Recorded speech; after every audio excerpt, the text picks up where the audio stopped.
Na-approve sa G-Credit pero hindi ginamit? Magbabayad ka ba?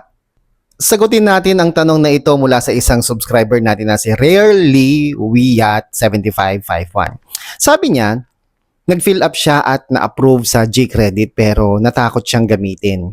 Ang tanong, kailangan ba niyang magbayad kahit hindi naman niya ginamit? Na-stress daw siya at tinry lang naman daw niya. Hello mga kaibigan, welcome po sa ating YouTube channel. Unang-una, huminga ka ng malalim at huwag ka ng ma-stress. Ang sagot dyan ay isang malaking hindi. Hindi mo kailangan magbayad ng kahit ano kung wala ka namang ginamit o hiniram na pera mula sa G-Credit. Ang G-Credit na powered by CIMB ay isang credit line. Ibig sabihin, naka-standby lang yung pera diyan.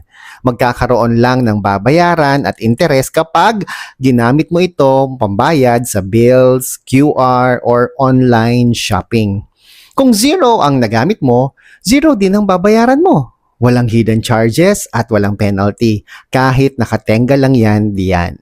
Kaya huwag kang matakot, hayaan mo lang siya dyan. In fact, maganda nga yan na may ready ka na extra funds in case of emergency.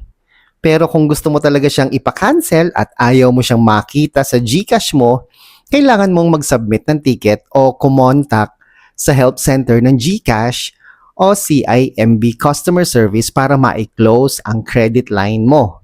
Sana nakatulong ito para makatulog ka na ng mahimbing. Kung may iba pa kayong tanong tungkol sa GCash o digital banks, i-comment nyo lang po dyan sa ibaba at sasagutin natin yan. Don't forget to like and follow para marami pang tips. See you sa next video. Ako po si Chico. Enjoy the rest of the day and God bless po.